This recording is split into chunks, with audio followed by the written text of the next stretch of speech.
à tous.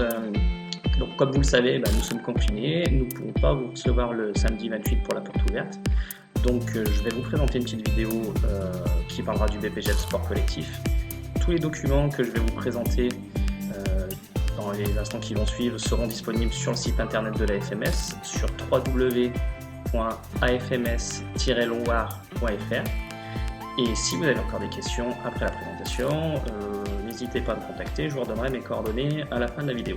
Donc on commence sur la présentation du diplôme qui est le BPGEPS Sport Collectif. Donc je présente ce petit document, voilà, c'est pas très pratique mais bon on fait comme on peut. Donc document que vous retrouvez sur le site. Donc je précise, BPGEPS Sport Collectif, donc on parle bien d'un brevet professionnel, c'est une formation de niveau 4, donc de niveau bac. Pourquoi je précise ça? Parce que je pense qu'il est important de bien se mettre en tête que ça a un niveau bac et que pour des profils qui ont arrêté l'école peut-être il y a très longtemps et surtout très jeunes, il y a peut-être un petit fossé qu'il faut prendre en compte avant de rentrer en formation et sur lequel il faudra peut-être s'investir un petit peu plus pour récupérer ce petit écart. Donc on est sur un diplôme de niveau 4 niveau bac et on est sur un BPGEPS Sport Collectif. Donc je précise bien, il y a 6 sports collectifs dans le BP, hand, basket, rugby, foot, hockey sur gazon et volley, 6 sports co, on vous forme dessus et vous serez aussi évalué dessus. Donc ça c'est bien à prendre en compte. On ne peut pas faire comme si on ne savait pas en entrant en formation. L'idée du diplôme, c'est que la personne soit multi-employable et qu'elle ait plus de compétences en sortant. Donc c'est-à-dire, en l'occurrence, pas forcément que dans sa spécialité, même si dans sa spécialité, les contenus seront plus poussés et plus élaborés. La formation commence le 31 août, si on est sorti de confinement, j'espère qu'on sera sorti d'ici là, 31 août 2020, et finit le 1er juillet 2022, donc voilà, à moins de 2 ans plus tard. Il y a des conditions pour entrer en formation. Donc les premières, bien sûr, sont de venir nous rencontrer. Bon là, c'est pas possible, mais de venir prendre des informations, c'est ce que je suis en train de faire. Donc, il faut avoir minimum 16 ans pour entrer en formation. Maximum 30 ans pour le contrat d'apprentissage. D'autres types de profils peuvent rentrer en formation, bien sûr, mais comme on dépend d'un CFA sur cette formation, il faut bien prendre en compte le fait que les profils au-dessus de 30 ans de contrat d'apprentissage sont soumis à validation ou pas de notre CFA. D'accord, notre CFA qui est situé à Vienne, on va dire la maison principale qui gère ce diplôme-là, située à Vienne dans le 38, donc en Isère. Donc voilà. On est sur 2 ans de formation, à peu près 1000 heures de formation. Il vous faut un contrat d'apprentissage pour entrer en formation en priorité. S'il n'y a pas, on verra plus tard. Et avec qui je signe mon contrat d'apprentissage? Je signe mon contrat d'apprentissage avec principalement sur cette formation un club. Le club, voilà, qui est très souvent un club de votre spécialité, foot, basket, rugby ou hand. On peut pas aller sur les autres. On n'a pas les options, volley et hockey sur gazon. Et ces clubs ne sont pas forcément les plus UP du département, donc vous pouvez élargir vos recherches. Dans la recherche de club, actuellement, je pense qu'il est vraiment plus simple de passer des coups de téléphone et envoyer des mails, puisqu'apparemment tout le monde est présent actuellement. Je précise aussi que pour entrer en formation, il faut, outre l'âge, outre l'employeur, il faut avoir un diplôme de secouriste. À minima le PSC1, donc qui est le premier niveau de diplôme de secouriste et qui est indispensable avant l'entrée en formation. Alors je sais que ça risque d'être compliqué dans les temps qui courent d'avoir une formation, surtout que la plupart du temps on les passe avec des gens qui gèrent un peu la santé, comme les pompiers, la Croix-Rouge, la Croix-Blanche, et choses comme ça, et ce sont soit des organisations qui actuellement sont fermées, soit sont au four au moulin. Donc indispensable d'avoir ce diplôme et essayer de faire le plus rapidement possible dès qu'on sortira de confinement pour essayer de trouver des dates et voir si on peut s'organiser un petit peu différemment. Ensuite, vous avez aussi l'obligation, ou pas, mais de ne pas avoir de casier judiciaire. Si vous avez un casier judiciaire qui est rempli, que ce soit le bulletin numéro 3, le numéro 2, le numéro 1, vous ne pourrez pas rentrer en formation et même plus loin, vous ne pourrez pas avoir le diplôme et pas travailler. D'accord ? Ça, c'est une demande qui est faite au niveau de l'État et on vérifie tous les gens qui sont en formation et tous les gens qui sont diplômés après pour travailler. Donc, voilà, le mieux c'est d'être sur un passé judiciaire vierge. Pour entrer en formation, il vous faut aussi remplir des dossiers d'inscription et satisfaire à des tests de sélection. Alors les tests de sélection, tout est téléchargeable sur le site, il y a même la description d'un test qui est sur le parcours. Le premier test de sélection, c'est un parcours d'habilité motrice où là on retrouve en fait l'ensemble des 6 sports collectifs et vous êtes chronométré, c'est éliminatoire. Donc voici à quoi ressemble le parcours. Donc voilà, qui représente tout ce que vous avez besoin de faire. Vous avez un seul essai et c'est éliminatoire. D'accord? C'est 1 minute 10 pour les garçons maximum, 1 minute 15 pour les filles. À terme, on aurait dû vous proposer des stages préparatoires pendant les vacances d'avril. Comme on risque d'être confiné au moins jusqu'à fin avril, vous comprenez que les stages préparatoires risquent d'être suspendus. Ça sera difficile pour nous de les recaler sur un autre instant puisqu'on a aussi des formations en cours à terminer. Donc voilà. Donc ce parcours nous informe, nous donne des indications sur vos habilités motrices dans les différents sports collectifs. Vous retrouverez tout le descriptif sur notre site internet. Donc voilà. Ensuite, il y aura aussi 2 oppositions dans 2 sports dérivés. Le tchoukball, qui ressemble à du handball, et il faut viser des cibles qui ressemblent à des trampolines. Donc là c'est pareil, vous avez un petit peu de temps comme moi, donc je vous inviterai à aller regarder à quoi ressemble le tchoukball sur internet. Et la même chose sur l'ultimate, donc là on joue plutôt avec des frisbees. Et l'idée, c'est de coopérer avec ses partenaires qui seraient candidats aussi à l'entrée en formation et de s'opposer à ses adversaires. On ne va pas regarder sur ces 2 disciplines si vous êtes des champions du monde de ces activités-là, mais on va regarder un petit peu l'état d'esprit, et puis si vous êtes aussi un peu surtout sportif, parce qu'il faut bien se mettre en tête que dans la formation, on est à peu près sur 50% de théorie et 50% de pratique sportive. Donc du coup, oui, physiquement, ça peut être aussi un petit peu lourd, donc on préférerait partir avec des gens qui sont un peu sportifs. Donc voilà. Mais pour aller à ces sélections, vous avez des dossiers, vous avez au moins un dossier à rendre que vous allez retrouver aussi sur le site internet, qui est celui-là. Donc test d'exigence préalable à l'entrée en formation. Vous vous inscrivez auprès du CFA, d'accord? Et l'adresse du CFA est ici, d'accord? Ce document est aussi téléchargeable sur notre site internet. Pour la FMS, les délais sont encore bons. Les sélections sont le 8 juin.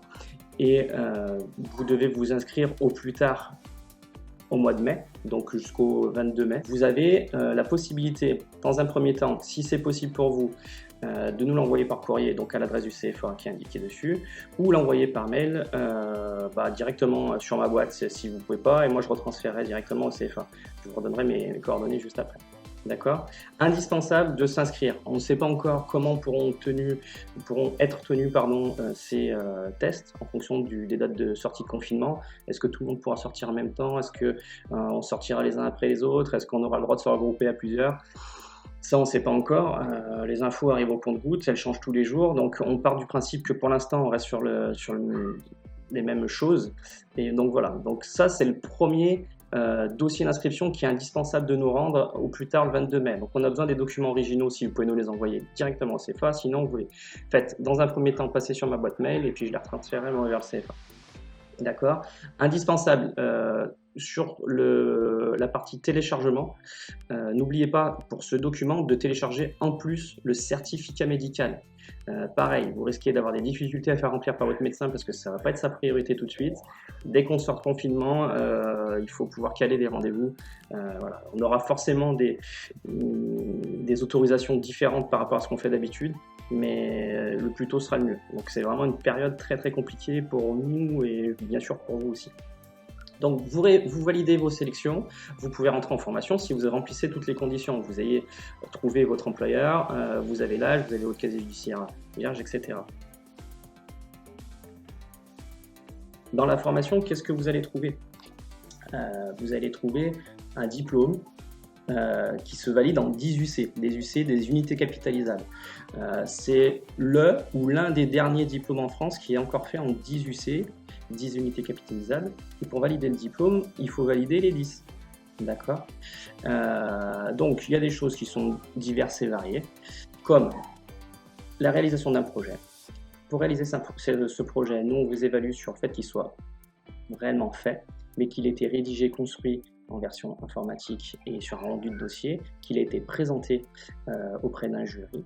Donc voilà, ça c'est des choses qu'on aura le temps de vous apprendre et de vous former.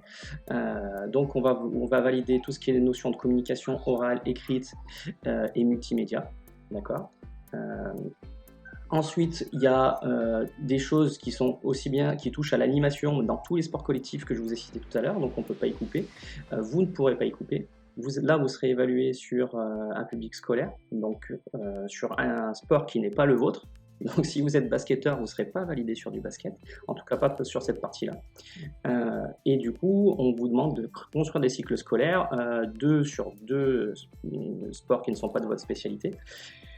Et puis, on vous évalue sur un public réel, qui est un public scolaire, qui va du CP au CM2, et vous avez, si ça ne marche pas en première session, une deuxième session pour vous rattraper, comme pour le projet que j'ai cité avant. Mais à l'intérieur, on va aussi vous interroger sur la connaissance des différents publics, donc de la petite enfance jusqu'au public senior. Le public senior, c'est public 3e âge, 4e âge, bon, c'est le public qui souffre un petit peu actuellement, un petit peu beaucoup, pardon, à cause du virus qui nous touche. On voit aussi le public handicapé en e-sport, on voit le public sport adapté aussi. Donc voilà, on voit des choses diverses et variées. Vous êtes interrogé sur de l'anatomie, de la physiologie, de la législation. N'ayez pas peur, ce sont que des choses que vous allez voir en formation. Donc voilà, mais c'est un gros moment à passer en évaluation. Et puis, vous serez aussi évalué sur votre spécialité. Bah oui, si vous venez nous voir, c'est que vous avez aussi envie de vous développer et développer vos compétences sur votre spécialité, ce que vous avez. Donc là, on viendra vous voir dans votre club, sur votre public, avec l'évaluation des 2 dernières UC, une partie sur l'animation de votre public, un minimum sur des U11, et sur votre cahier d'entraînement. Donc voilà pour ça. Donc des choses diverses et variées. Pour valider le diplôme, il faut valider le UC. Vous avez au plus 2 sessions pour valider, même si vous ratez la première session, c'est pas grave, faut pas lâcher le morceau. Ce qui fait qu'au bout de 2 ans, vous sortez avec un diplôme, validé ou pas. S'il est validé, vous êtes employable sur le marché, de l'emploi. Donc voilà. Mais pour entrer en formation, il faut aussi remplir un dossier d'inscription. Donc le dossier d'inscription ressemble un petit peu au dossier des sélections, donc toujours auprès du CFA. Ok. Toujours téléchargeable sur notre site. Je précise que toutes les informations qu'on vous demande sont indispensables pour nous. Si on vous demande votre numéro de sécurité sociale, c'est pas juste pour remplir des cases, c'est parce qu'à un moment donné on en a besoin. Donc remplissez tout ce qu'il faut. À l'intérieur, et c'est ce qui change par rapport un petit peu au dossier d'avant, il y a la fameuse fiche employeur une fois que vous avez trouvé le fameux employeur, d'accord, qu'il faut nous rendre dans des délais aussi très courts. Là, apparemment, on a jusqu'à début juin, donc j'espère que ça ira mieux.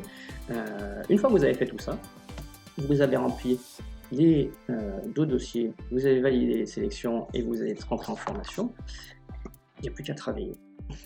En fait, nous on ne vous donne pas de devoirs, on n'est pas une école, on est un CFA, on est un centre de formation pour les apprentis et surtout une formation pour adultes. Des fois c'est un peu compliqué quand on vient juste de sortir du lycée.